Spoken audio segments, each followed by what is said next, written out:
15 दिसंबर को जो बॉन्डाई बीच पे हुआ उसके बारे में अब तक आपने डेफिनेटली सुन लिया होगा। जो दो टेररिस्ट इसमें निकले, एक तो भारतीय नेशनल था और दूसरा ऑस्ट्रेलियन नेशनल। किस प्रकार से एक इस्लामिक स्टेट आइडियोलॉजी ने ये टेररिस्ट अटैक करवाया, इसके बारे में हम चर्चा करते हैं। सारी चीज़ें आज आपको पता चलेगी और फिलीपीन से क्या लेना देना है इस पूरे सिस्टम का, इसके बारे में भी हम चर्चा करते हैं। तो सिडनी के बॉन्डाई बीच है, बॉन्डाई बीच बोलते हैं, बॉन्डी बीच नहीं बोलते हैं, ट्रांसलेशन में बॉन्डी हो गया है। तो बॉन्डाई बीच पे जो ये अटैक हुआ है, ये पहला फ्यूनरल है उस विक्टिम का। 15 लोग मारे गए हैं, बहुत यंग विक्टिम्स भी थे। जैसे कि आप देख सकते हैं, लोग काफ़ी शोकाकुल हैं। ये ज्यूस के अगेंस्ट एक एथनिक क्लेंजिंग थी, यानी यहूदियों के खिलाफ यहूदी बॉन्डाई बीच पे एक फेस्टिवल मना रहे थे जिसको हम हानुका कहते हैं। तो हानुका फेस्टिवल के दौरान ही ये हुआ है, इसी के बारे में हमें चर्चा करनी है। आगे बढ़ते हैं, देखते हैं किस प्रकार से क्या हुआ, हर चीज़ मैं आपको बताऊंगी। जिस तारीख को ये हुआ है, ये है 15 दिसंबर की तारीख और स्थान बॉन्डाई बीच, सिडनी, ऑस्ट्रेलिया। घटना ये समुद्र तट पर हानुका उत्सव जो वहाँ पे यहूदी मना रहे थे उनके खिलाफ था। 15 लोगों की मृत्यु हुई है, काफ़ी लोग घायल हैं। ऑस्ट्रेलिया के में दशकों में सबसे खतरनाक टेररिस्ट गतिविधि ये बताई गई है। जो परपिट्रेटर्स हैं इनको देखें ज़रा, किस प्रकार से एक पिता और पुत्र ने मिलके पूरी इस दुर्घटना को अंजाम दिया, पूरी इस घटना को अंजाम दिया। दुर्घटना तो नहीं थी। दो इसमें व्यक्ति हैं, एक है साजिद अकरम और एक है नावीद अकरम, दोनों पिता पुत्र हैं बेसिकली। तो एक साजिद अकरम है, साजिद अकरम। साजिद अकरम अब दुनिया में नहीं है, उसको बीच पर ही मार दिया गया था। इसकी आयु 50 वर्ष की थी। माना जाता है ये एक भारतीय नेशनल रहा है। ये हैदराबाद से बिलोंग करता है। बहुत लोगों का कहना है कि अपनी फैमिली से टच में नहीं है और मुख्य रूप से ये वही व्यक्ति है जिसने इस पूरे आतंकी गतिविधि को अंजाम दिया। तो इसका बेटा है नावीद अकरम, ठीक है, नावीद अकरम। नावीद अकरम का जन्म ऑस्ट्रेलिया में ही हुआ 2001 में। ये 24 वर्ष का था और क्योंकि ऑस्ट्रेलिया में हुआ तो ये ऑस्ट्रेलियन नागरिक है। अब ये जिंदा है, इसको चोट लगी है, हॉस्पिटलाइज्ड है। हालांकि ये माना जाता है नावीद और साजिद दोनों ही पिछले कुछ महीनों में ये फिलीपींस गए थे। फिलीपींस जाने की वजह से इनके ऊपर शक आया। क्यों? क्योंकि फिलीपींस में एक जगह है जिसका नाम है मिंदानाओ आइलैंड। ये मिंदानाओ आइलैंड है और मिंदानाओ द्वीप के दवाओ शहर में ही 2023 में इन्होंने ट्रैवल किया था और माना जाता है यहीं पे इन्होंने आईसिस की ट्रेनिंग ली। तो ये जो यहाँ पे पर्टिकुलरली आईसिस की ट्रेनिंग हुई थी इनको रेडिकलाइज करने की, इस टेरर अटैक के लिए, फिलीपींस का उसमें कनेक्शन है। फिलीपींस में मोरो मुसलमान रहते हैं, मोरोज, ठीक है, मोरोज रहते हैं और माना जाता है कि मोरोज ऐतिहासिक रूप से बहुत ही सीमांत कर दिए गए हैं, मार्जिनलाइज्ड कर दिए गए हैं। इसी वजह से यहाँ पे आईसिस अपने आप को स्थापित करता चला जा रहा है, ठीक है। इसके अलावा अगर हम बात करें जो हाल के अटैक्स हुए हैं, प्रेरणा इन्होंने कहाँ से ली? Islamist state. इस्लामिस्ट स्टेट क्या कहता है? आईसिस कहता है पूरे विश्व में बस एक ही धर्म है, एक ही भगवान है और इसको बनाने के लिए, इस थॉट प्रोसेस को, इस सिद्धांत को सतत रूप से बनाने के लिए एक संघर्ष होना चाहिए। उसी संघर्ष को जिहाद कहते हैं। जिहाद का मतलब किसी प्रकार की कोई पवित्र कोई होली वॉर नहीं है, पवित्र युद्ध नहीं माना जाता। इसका मतलब ही स्ट्रगल है। हालांकि ये इतना ओपन एंडेड है कि इसको काफ़ी सारे रेडिकलाइज्ड ग्रुप्स ने, एक्सट्रीमिस्ट ने, जो चरमपंथी होते हैं, उन्होंने इसका मतलब बदल दिया। स्ट्रगल इस्लाम में आंतरिक स्ट्रगल की बात करता है, गलत कामों के खिलाफ स्ट्रगल की बात करता है, पर उसे गलत तरीके से पढ़ाया जाता है, ठीक है। तो प्रेरणा इस्लामिक स्टेट की विचारधारा से ली गई है। क्रियान्वयन इसलिए यहाँ पे हनुका के दौरान किया गया था क्योंकि उन्हें पता था कि यहूदियों का ये एक जूस का ये एक फेस्टिवल है जिसका बॉन्डाई बीच में मनाया जा रहा है। तो वहाँ पे साफ साफ एथनिक क्लेंजिंग थी ये। हमलावरों के कार से इनफैक्ट इम्प्रोवाइज एक्सप्लोजिव डिवाइसेस भी मिले, जैसे भारत में मिली थी, आईईडीज़ मिली थी, अमोनियम नाइट्रेट मिला था, खूब सारा आरडीएक्स मिला था। परिणाम यही हुआ कि साजिद को पुलिस ने मौके पर ही मारा। नावीद ये गंभीर रूप से घायल है, अभी तक अस्पताल में भर्ती है। इन्होंने कुछ ही समय पहले फिलीपींस में ट्रैवल किया था। 2023 में फिलीपींस ट्रैवल करके गए थे और उसके बाद से ही चर्चा होने लगी कि इनका फिलीपींस से क्या क्या वास्ता है। तो फिलीपींस के मिंदानाओ में इन्होंने ट्रेनिंग कथित तौर से ली है, अभी इसको प्रूव करने की बात कर रहे हैं।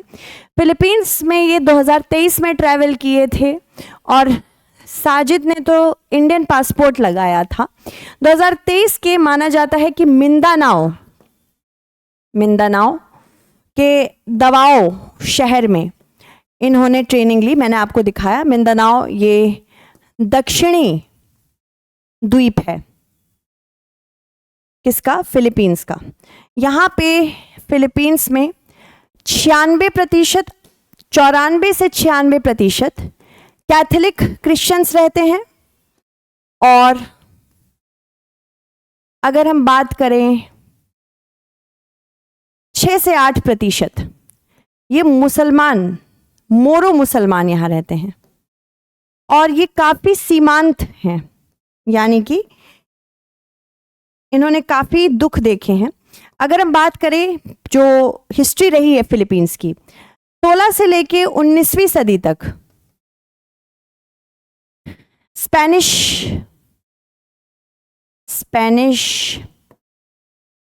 राज्य था यहाँ पे, या उपनिवेशवाद था। उसके बाद 20th सेंचुरी के अर्ली फेज में यूएसए ने यहाँ अपना वर्चस्व बना के रखा था। उसके बाद जब इंडिपेंडेंस हुआ तो बहुत सारी पॉलिसीज आई जिन्होंने मोरो मुसलमानों को उनके भूमि से वंचित कर दिया। तो आज के समय ये बहुत ही मार्जिनलाइज्ड क्षेत्र में रहते हैं और यहीं पे जब भी कहीं भी इकोनॉमिक वैक्यूम आता है, यानी कि एक प्रकार से आप देख रहे हैं कि आर्थिक रूप से अस्वस्थ हैं ये, तो आर्थिक रूप से अस्वस्थ होने के परिणाम स्वरूप इनको चरमपंथ बनाना आईसिस के लिए आसान हो गया। तो इसी वजह से इसमें मिलिटेंसी बहुत पुरानी रही है। जैसे कि आप देख सकते हैं, अगर हम पर्टिकुलरली इसकी बात करें तो जनसंख्या 80% रोमन कैथोलिक, अभी 94 से 96 बताया जा रहा है, 6% 94 से 96, 6% यहाँ पे मुसलमान रहते हैं, मोरो। जातीय रूप से विविध मुस्लिम बहुल क्षेत्र ऐतिहासिक रूप से उपेक्षित रहे हैं। ये किस प्रकार से आगे बढ़ा, आतंकवाद को इन्होंने जन्म दिया यहाँ मोरो मुसलमानों के दिल में। 1960 के दशक में मोरो नेशनल लिबरेशन फ्रंट बनी, इसके आत्मनिर्णय की मांग की कि हम खुद से अपने आप को बताएंगे कि हम कहाँ रहना चाहते हैं, हम अपना डिटर्मिनेशन कैसे करना चाहते हैं। संघर्ष को इस्लामी संदर्भ दिया जिहाद के तौर पे। अबू सैयद समूह एक और समूह है मिंदानाओ में, ये बम धमाके के लिए जाना जाता है, अपहरण के लिए जाना जाता है और सर कलम करने की घटनाओं के लिए भी जाना जाता है। इसी के अलावा बांग्सा मोरो इस्लामिक फ्रीडम फाइटर्स के बारे में भी यही कहा जाता है, ये भी इन्हीं सबसे जुड़ा हुआ है। इस्लामिक स्टेट का ये प्रभाव रहा है कि दौला इस्लामिया विलायत मशरिक की स्थापना 2015 में फिलीपींस में हुई। मिंडानाओ में आईएसआईएस की एक विलायत स्थापित करना, एक प्रोविंस स्थापित करना, उसे सशक्त करना। तो आईसिस पूरी तरह से समाप्त नहीं हुआ है, इसने अपने आप को विकेंद्रीकृत करके बहुत सारे ऐसे देशों में बना के रखा है। वैश्विक संघर्षों का भी इतिहास रहा है। 1980 के दशक में कुछ फिलीपीन नागरिक अफगान मुजाहिदीन में शामिल हो गए और उसके बाद उन्होंने जो वहाँ से सीखा, इन्होंने आके इन डोमेस्टिक ग्रुप्स को भी सिखाया, तो रेडिकलाइजेशन और हुआ। इसके अलावा मरावी घेराबंदी जो 2017 की हुई थी फिलीपींस में, ये एक उग्रवादी नेता की गिरफ्तारी की कोशिश जब हुई थी, तो यहाँ पे मरावी में लोग मारे गए थे। अवधि 5 महीने तक की लंबी लड़ाई चली थी इसके खिलाफ, जिसमें लगभग 1100 से अधिक लोग मारे गए थे और 6 लाख से अधिक लोगों का विस्थापन हुआ था। शहर का केंद्र बुरी तरह नष्ट हो गया था, जिसमें ऑस्ट्रेलिया ने वापस इसको बनाने के लिए मदद भी की थी। ऑस्ट्रेलियाई समर्थन यहाँ था। P3 ओरायन निगरानी मिशन और पुनर्निर्माण के लिए 25 मिलियन ऑस्ट्रेलियन डॉलर दिया गया था। घेराबंदी के बाद की स्थिति की बात करें तो ICA और ASG को प्रतिबंधित किया गया। इसके अलावा लोन वुल्फ हमले जारी हैं। लोन वुल्फ हमले क्या होते हैं? जो अकेले में ही किसी न किसी प्रकार की आक्रामक आतंकवादी घटनाओं को अंजाम दे। इसमें कोई ग्रुप नहीं होता है, वो अकेले ही कर लेते हैं। फिलीपींस शांति प्रक्रिया भी चली, जैसे कि MILF शांति समझौता हुआ, संघर्ष विराम के बदले बढ़ी हुई स्वायत्तता देने की बात की कि हम आप संघर्ष इस तरह से रेडिकलाइज होकर मत करिए, हम आपको ग्रेटर ऑटोनॉमी देंगे, आप अपने आप को सेल्फ डिटरमाइन कम कर सकते हैं। बांग्सामोरो क्षेत्रीय स्वायत्तता, क्षेत्रीय आत्मशासन की भी मान्यता दी गई। इसके अलावा शांति की राह में बाधाएं भी हैं, जैसे विद्रोहियों को शीघ्र निरस्त्रीकरण का भय है कि भाई अगर हमसे सारे शस्त्र ले लिए जाएंगे तो बाद में हमारी बातें नहीं मानी जाएंगी। वित्तीय सीमाएं भी हैं और जिलों के विकेंद्रीकरण में नौकरशाही की निष्क्रियता भी है। सुरक्षा संबंधी टिप्पणी की बात करें तो 2023 में मरावी में एक कैथोलिक समूह प्रार्थना सभा में बम विस्फोट हुआ, जिसकी वजह से 4 लोगों की मृत्यु भी हुई।